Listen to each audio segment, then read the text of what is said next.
Welcome to the Dear Katie podcast. This is Katie Kessner. I'm Claire Kaplan. And I'm Emily Wang. And today we're really honored to welcome Rebecca Coffey, who is a survivor and a healer. And she's here to share her healing journey and her work on behalf of other survivors. Welcome, Rebecca. Thank you, Claire. So, Rebecca, if you could just tell us very briefly, just give us a real quick thumbnail bio about yourself. Yeah, so I am a public speaker and advocate for survivors of childhood sexual abuse.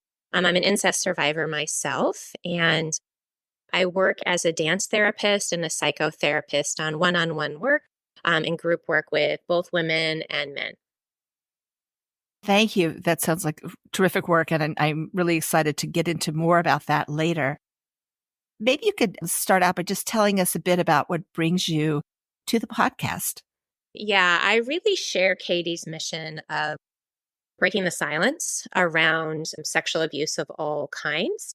And I know that Katie's experience and story is very different from mine. You know, my abuse happened under the age of 5, and it was incest. So it was in my family home. You know, sexual abuse and the silencing of survivors, they go hand in hand. They're always together and they're equally as damaging. So any opportunity that I have to really share my story, to add one more person's experience and journey to the mix is really important to me. And I know growing up, I needed to see leaders in my community, teachers, just people in my everyday community that had lived through what I lived through. And, you know, I was about 20 years old when I was first coming to terms with the fact that I was an incest survivor. And I looked around me for examples of people like myself. And at the time, I did not see a single person. And that was really, really hard for me. It gave me a message that they were all in silence because I knew that survivors were around because statistics told me that they exist. But because I couldn't see them, I thought they were all in hiding and that I had to be in hiding too. And that was so detrimental to my healing at that time.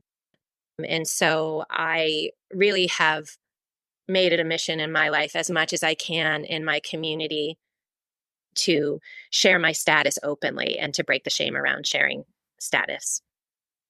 Thank you for sharing that with us. I'm curious to know, since you were about 20 when you were starting to really figure things out, what brought that realization on? Was there a series of events or did you see something that spoke to you? What happened?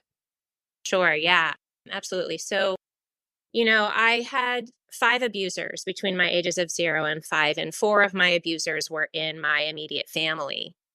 A lot of my abuse, because I was so young, I did not remember a lot of it. But one of my sisters, who was 12 years older than me, abused me repeatedly. And I always remembered a lot of her abuse. And when I was 13, I sat my mother and my sister down to confront my sister, and my sister admitted to the abuse, but my mother didn't treat it like abuse. She just said, "Isn't it good we can forgive each other and don't make a mountain out of a molehill?" We were a Catholic family, and the way it was handled was that we were supposed to forgive each other. And I was like under 4 when this was happening, you know? So because my mother didn't treat the abuse in a way that it even was abuse, she minimized it. She didn't get me help.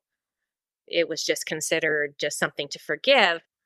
If you had asked me up to my age of 20 if I had been sexually abused, I would have said no because it was negated. So what happened to me was I was a ballet dancer growing up. I went to conservatory and, you know, I had an eating disorder, and there were certain parts of my life that I thought, something's not right here, you know? And I always just had that sense that these behaviors that I was doing, like starving myself, it came from somewhere. I felt like there was a root to it. And when I was about 19, I moved across the country. I grew up on the East Coast, and I moved across the country to Seattle, and I went to Bible college, and my parents didn't approve of that. And so they cut me off financially. And that ended up actually benefiting me because I was finally far away from home, and I was working 3 jobs to put myself through Bible college. And it was at this time that my memory started coming. And I think part of that was just that I knew there must have been something in me that knew that I was in a safe enough place with enough support around me and that I wasn't dependent on my family anymore, that something in my body just must have known, like, you're safe now. And the memories started to come and, they were undeniable. And as I spoke them into my family, two of my abusers confessed, two denied it. And I wasn't really supported or believed by my family on those other accounts. And so I just had to really separate from my family at that time. And that was when I went to therapy and started to realize, okay, this is what I have lived through. Wow. So your family cut you off. There's a couple things that just come up right away with what you've just told us. And that is, it's not, I'm thinking how common it is for survivors who do confront to have that kind of response. I mean, the fact that two people actually confess is pretty amazing in a way, but that you got no support. Yeah. But that you got no support. And I'm wondering, your parents weren't happy with you going to a Bible college. I'm just curious about what their objection was. I know it's not entirely connected to this topic. Why did they cut me off? Yeah. Like, they didn't cut me off from speaking to me at that time. They just cut me off financially. Financially, yeah. And I kind of don't blame them. They didn't agree with spending their money on something that they weren't approving of. Like, they wanted me to have a college that was going to give me a career that I could support myself. So I don't blame them for that, but it just happened to be a circumstance that benefited me. Yeah. It's just interesting because, I mean, going to a faith-based school is often for a family, it is observant. That's a good thing, So it's interesting that they didn't, be objected. So that was an interesting point. Okay. So I'm curious because they stopped supporting you financially and you were really on your own, which allowed you to start really looking at things. How your experience in that particular college environment, which isn't usually entirely supportive of survivors, did that come into conflict for you, or did you find there's some confusion? That's an interesting question. I didn't grow up in, this was a Christian school and I grew up in a Catholic environment.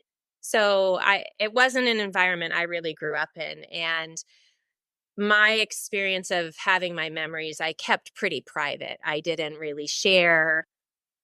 But the way that environment served me is I felt like at that time, I needed a quiet and safe place to process what was happening. And for me to be in like a regular college environment with partying and all of that, just that wasn't what I was craving at the time, And I think I happened to land there and it ended up being a healing place for me.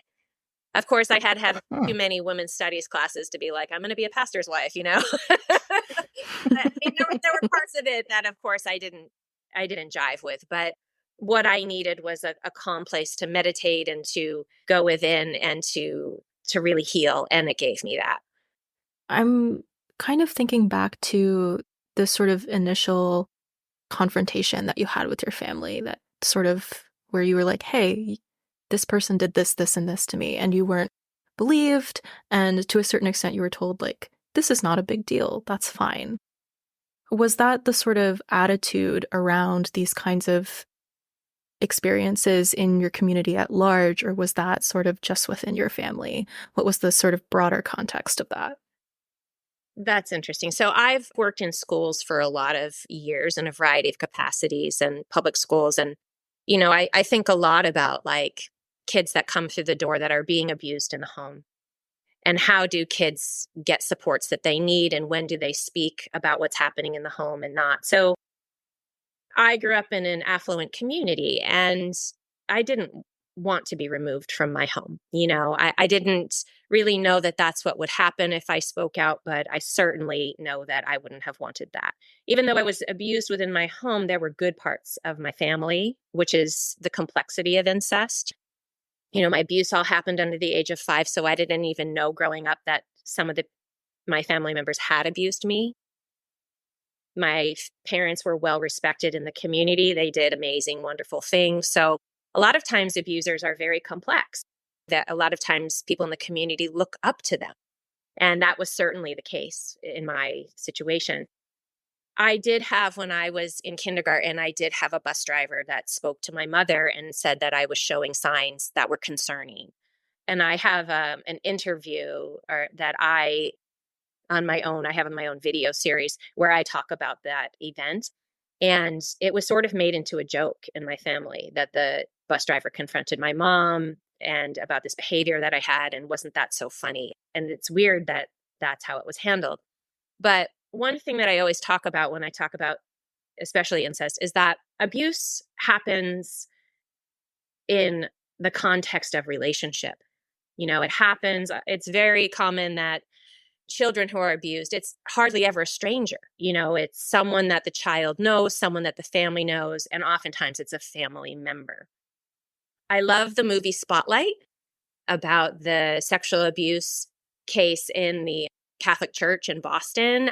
There's a quote that I love from that movie, and it says, "Trust me, if it takes a village to raise a child, it takes a village to abuse a child."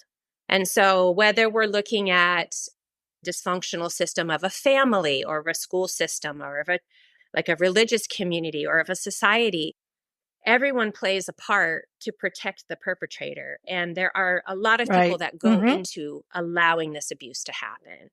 And I feel like I feel very strongly that's something that people really need to look at. And if you look at my family system, I come from generations of incest. It's very rare that you find incest in a family that it hasn't gone back multiple generations.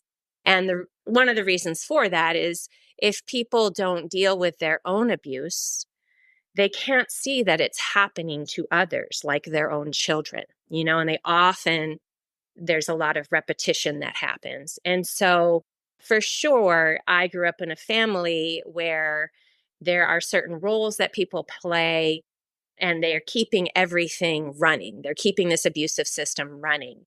It's same if you have like addiction in a family. And some of the rules that people agree to are, we don't acknowledge the reality that's happening. We don't express our feelings. We can only talk about certain things. And all of that I was born into that. That was already in place. And so when I would go to speak about these things, whether I was 13 years old or 20 years old or 30 years old, I get a lot of pushback from the family. Even people that didn't abuse me, like, how could you say this about this person? And there's a lot that goes into protecting the perpetrators.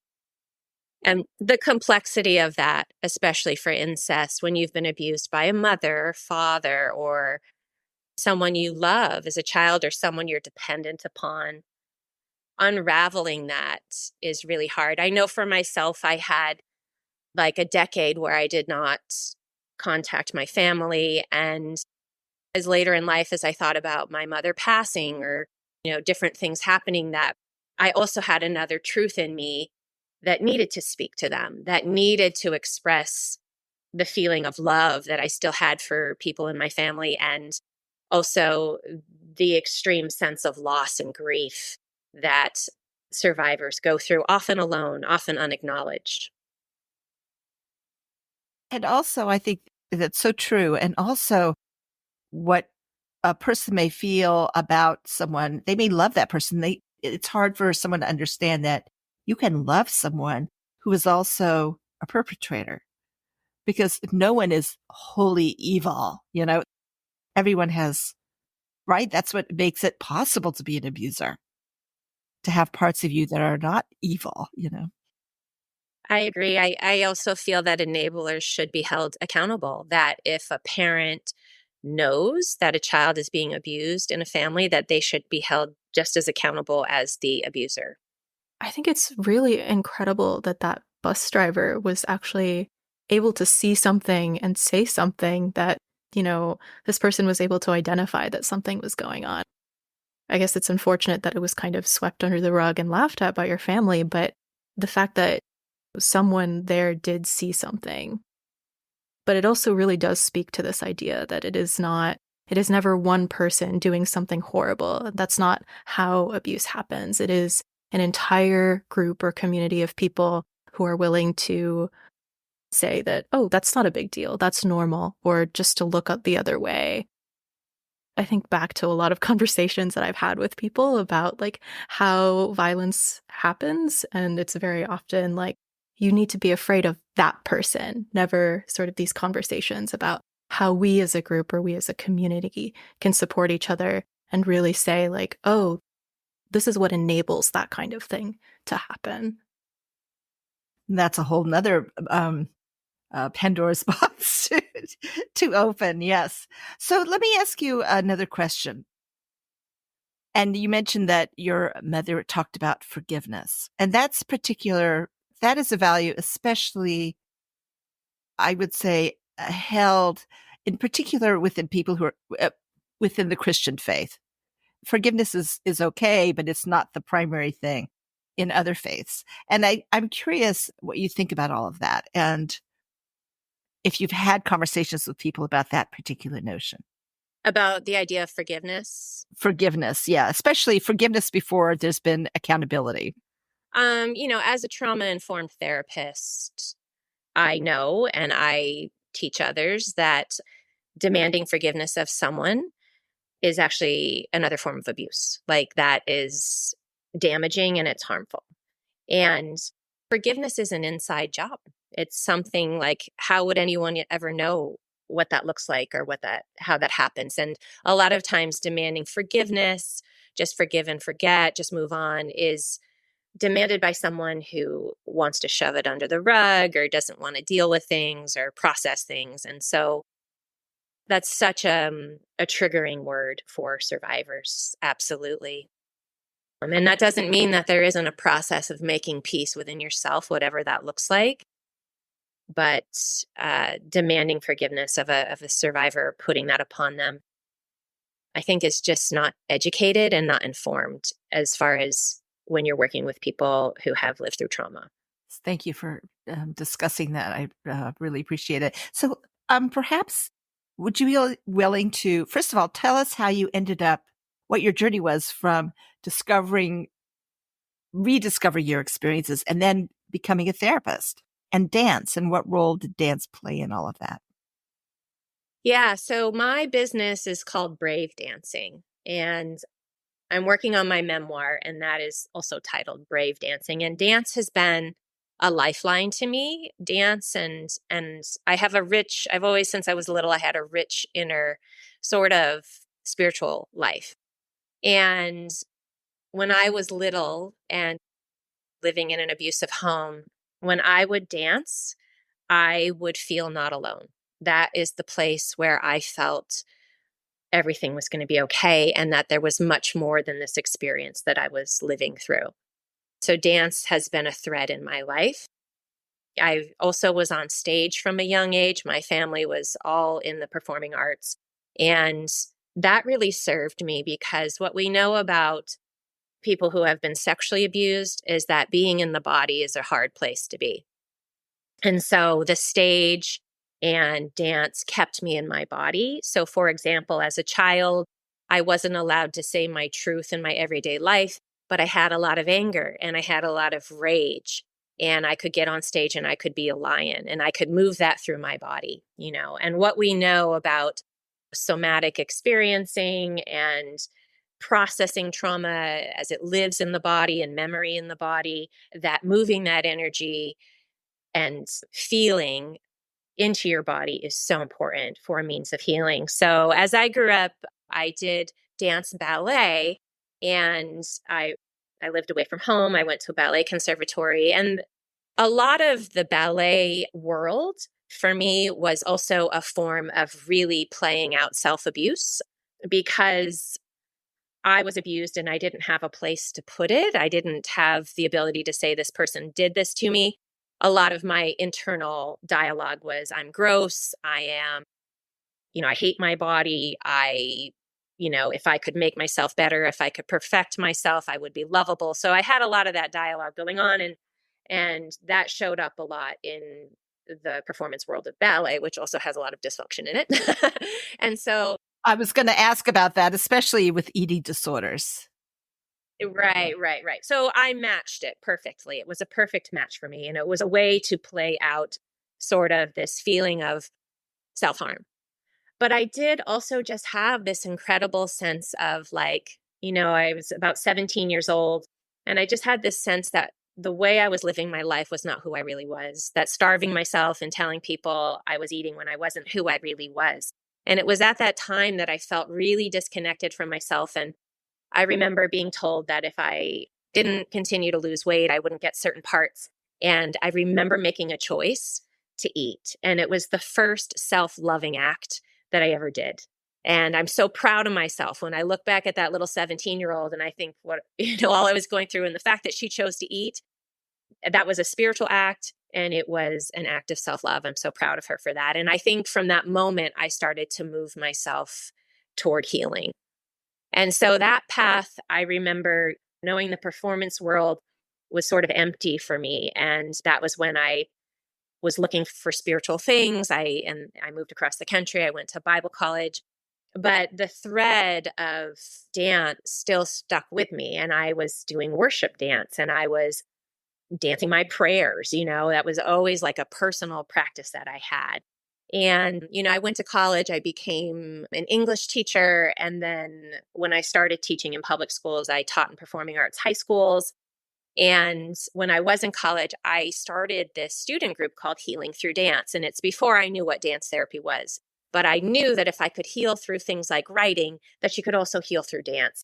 And when I found the field of dance therapy, I kind of knew that this was what I'd been looking for. And so I became a dance therapist and a psychotherapist. And all of that work really helped heal myself, just going through those years of training. And then, of course, later wanting that to share that with others. But as I, remembered my abuse, I got better. As I remembered that this was not my fault and that this was not my shame to carry, I didn't hate my body anymore. I didn't need to starve my body, and I could feel flesh on my body and tolerate it. Whereas before, if I felt flesh on my body, it felt gross. And that was because the imprint of shame was all over me. And so it was through remembering, through processing, that I could put the shame where it belonged, which was back on my abusers. And I could gain a sense of peace. I could gain a sense of freedom. And as I unlocked myself through all of this, I knew that it was my mission in life to unlock other people as well. That's amazing. What a journey. I'm curious, while you were doing all that, I'm assuming you were also getting therapy yourself of some kind or trying different kinds of therapies? Yeah, I've been in weekly therapy since I was 20. So yes, I still do my own work. It's my form of self-care. It's really important. Yeah. An important message to our listeners as well. I'm thinking a little bit about, I guess, sort of beyond therapy. I find, at least for me personally, like community and finding a real home in the places that you work in or you live in is really important. So is there anything like that for you? And have there been any sort of groups like that that have been really important for your healing journey? Emma, I really love that you bring that question in. When I was first coming to terms with the fact that I was abused or I was an incest survivor, I had a lot of shame around that title. And I also just had shame around the fact that I didn't have a family anymore. I felt ashamed to let people know I didn't have a place to go for the holidays. And I really hid that because I was like, how am I going to tell someone I don't have family if I can't tell them I was sexually abused? And because my family was so harsh in the reaction to my coming out, I thought my friends would disown me, that I had grown up my whole life. Like I missed my childhood friends' weddings because I was ashamed to tell them what I'd lived through. So it took me a long time to let people know what I was going through. And that is why I want to be an example for others, because I really got a messaging when I was 20 that you had to be quiet about this. You couldn't talk about it in your work. You couldn't talk about it in your community. Like you could talk about it with a therapist, but that was it. And that slowed my healing and it slowed my progress. It is completely impossible to heal in a closet. And I did, unfortunately live in a closet for a lot of years around. What do you think? What were the ideas or the notions that you received that made you feel you needed to do that? And how did that feel? I'm wondering, was it external messages from the outside world? Was it just your own internal voice? What was happening that made you feel that you could not say anything to anyone? I mean, this was before me too. So I just didn't have any examples. There wasn't anyone that I knew. I would try and read and find documented stories of survivors that had come out, and they were so few and far between. And I do remember, like, I had a therapist who said, oh, you could go to like a survivors group. But those survivor communities did not feel safe to me because when survivors come together and they retell the details of their story, it is traumatizing for other survivors. So when I create survivor communities, or I run survivor circles, or I lead a women's group, I have very clear boundaries. I set parameters so that we can talk about the fact that of our status, but sharing the gritty details is going to be re-traumatizing. So that community did not feel safe for me. I didn't have that. And I do think now that there are, and I know that there are much better communities out there, retreat centers, places where survivors can go that do have those parameters set in place, but they really do need to be held. Otherwise, it's just going to be one sort of bloodbath of re-traumatization. Thank you for bringing that up, because I am aware of a number of people who are survivors of severe trauma who ended up in a group along with their individual therapy, ended up in a group, or maybe were even hospitalized, where people were telling, in groups in the hospital, telling their stories, and they just went into such a panic because of how triggering that is, and the lack of attention to that. I understand people's needs to tell their stories, obviously, but then how do others receive it? It could be very difficult. Well, I mean, and that's where the training is so necessary for people that work with survivors. That's where people being certified as a mental health counselor and, having that background is so vital. I mean, when you become a therapist, the main slogan is do no harm. You want to do no harm first. So it's really important that people working with survivors have the background, have the training, have the education to keep people safe. And if not, they're going to do more harm than good. And so I think if you are a survivor listening to this, even when you're picking your therapist to work with, or you're finding a group, you can ask questions like, okay, well, what are the boundaries of this group? What are the agreements that everyone's going to agree to? And if someone does break an agreement, how am I going to be held and kept safe in that? I think we have a lot of wonderful techniques that open people up quickly, like EMDR, or dance therapy is one, psychodrama. They can be wonderful techniques, but you need practitioners who are incredibly responsible in opening people up and making sure that those people are supported after that happens. Yes, thank you for describing it. And what a great piece of advice for our listeners when they think about finding a therapist or finding a group, that they need to ask those questions. What are some other questions that you might suggest people ask when they're finding a therapist or a group? Yeah. We have a crisis right now in our country that there's a lack of therapists. There's just such a need. And so sometimes clients will maybe take the first person they find. But not everyone has the right to hear your story. And before you share your story, or before you engage in a therapeutic relationship, you have every right to interview the person that you're going to be working with. Maybe ask if they've worked with survivors before. Maybe ask if they have their own supervision. That's really key, that clinicians are also receiving support while they're giving support. You can ask that. One thing that I found for me is 2 of my perpetrators were women. And I had a really hard time finding therapists who I felt had any knowledge around that. A lot of therapists didn't even know what to do with it.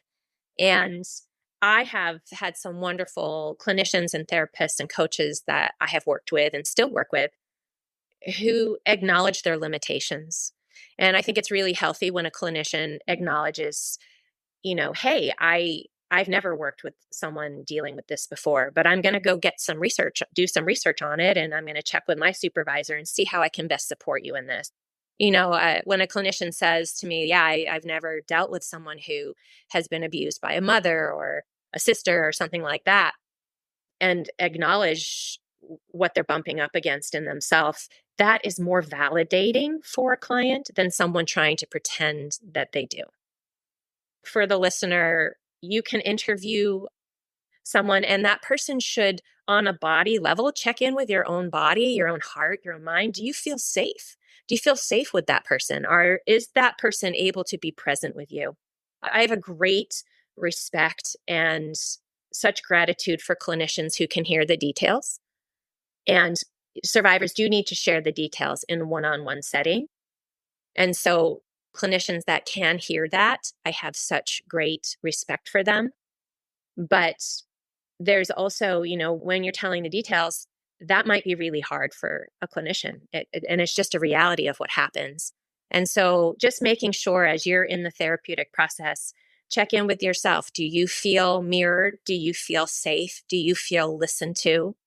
And if not, you can change therapists and you can get extra support. You don't have to suffer through something that feels uncomfortable. Excellent advice. And how do you incorporate dance into your work? Yeah. So like body-centered therapies are so popular now. And, we talk about like somatic experiencing. And so one of the reasons why like keeping the body in therapy was so important for me and why it's a foundation of all of my work is because talk therapy is essential and it is so useful, and it also can't touch every part of us. It can't touch everything. So, for example, for a child who was sexually abused or had any kind of abuse pre-verbal before they could speak, the only way you can access that is through the body. You can't access that through just talk therapy. Another reason why I facilitate dance therapy as a group, and it's not necessarily just with survivors, but I have worked a lot with young girls practicing boundaries. And for people with broken boundaries, if you've been wounded in relationship, you really need to be healed in relationship. You can read all the self-help books that you want, but you cannot shift a limbic wound without another person there. And I know you might be like, what does that mean? I'll explain what I'm talking about here. So getting ahead of myself. So I'll go back to, for an example, in group therapy with girls. So I might have a group therapy session, dance therapy session, where I tell the girls, okay, everyone stand up. We're going to come over here. And dance therapy is not about following instructions. It's not about getting with the program. It's about really tuning into yourself and making moment by moment choices to join the group, choices to stay away from the group, and giving yourself full permission to do that. So, for example, if a girl chooses not to stand up one day, that could be an amazing win for her because it might be the first time in her life she ever said no. And we say no with the body first before we can say it with our mouth. So that girl choosing not to stand up when I make the suggestion that everyone stand up is a huge win for her. She did that on a body level. She was able to be true to herself in that moment. And so that is where one example of where involving the body in group or one-on-one therapy is really important. Now, I want to go back to the idea of limbic revisioning and the importance of being in a therapeutic relationship as opposed to just reading a bunch of self-help books, which can also be helpful, but it has a limit. So, for example, you might have someone that grew up in abuse and they keep finding themselves in relationships with partners who abuse them. And they're like, I know I don't want to do this. I know logically I don't want to do this. What's wrong with me? Why do I keep doing that? So we know that growing up in an abusive environment, everything from our mirror neurons to how we feel in that situation, that feels very comfortable to us. It's what we know, right? And if you come into a relationship or an environment where you're feeling maybe healthy masculine love and or healthy masculine energy, that might feel terrifying for you. Or it might feel so good to you that you can't not have a bodily reaction where you actually shake and cry.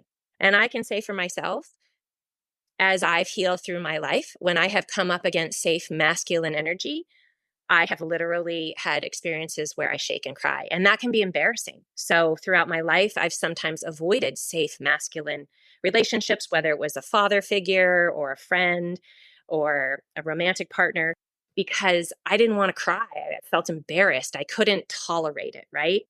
So, in a therapeutic session, if I were working with a male practitioner and he's holding safe masculine energy for me, I can cry there and I can practice that and I can feel that.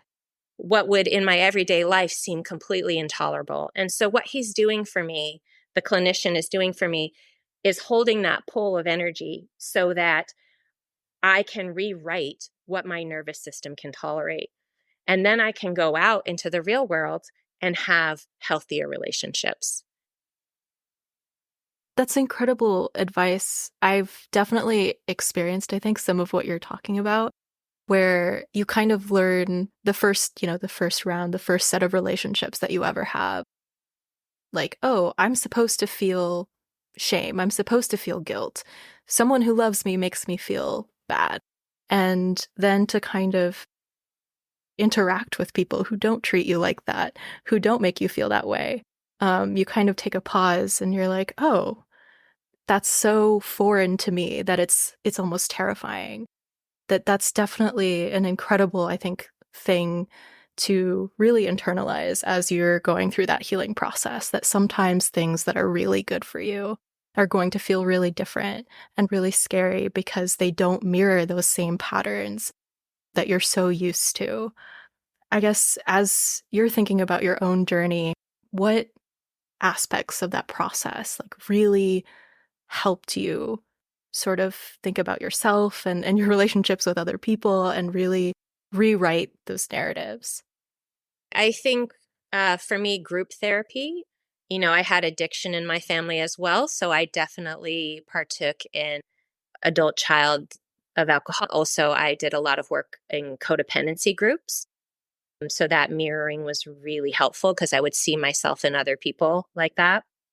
But I want to say that I want to give maybe two of my most helpful tools, in addition to therapy and group therapy is inner child work has been huge for me. And stuffed animals, when we think about Mr. Rogers, stuffed animals have been huge for me.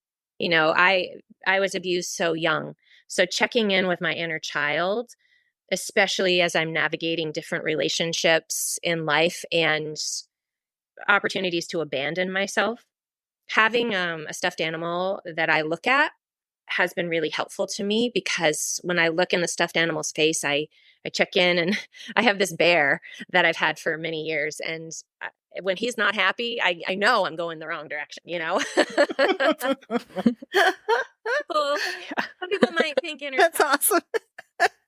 It's true. It's true. I mean, my bear, Phil, has been amazing for me. And some people might think that that's silly, but I think it's some of the most serious, important work that survivors can do or children that were abused can do, because it lets you know whether you're going to abandon yourself or you're going to keep yourself, which we do in a moment by moment basis as we move through life. It could be in a job, it could be a relationship in so many different ways.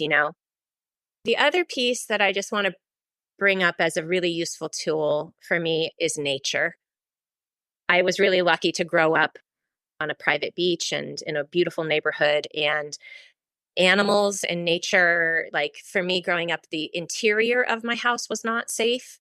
So the woods, swimming, like getting out in nature on a body level. I also do a lot of shamanic work, and I've really benefited from indigenous teachings. And dance therapy really has its roots in indigenous practices. You know, if you went to a shaman and you were sick, they would say, when did you stop dancing? When did you stop singing? When did you stop telling stories? Right.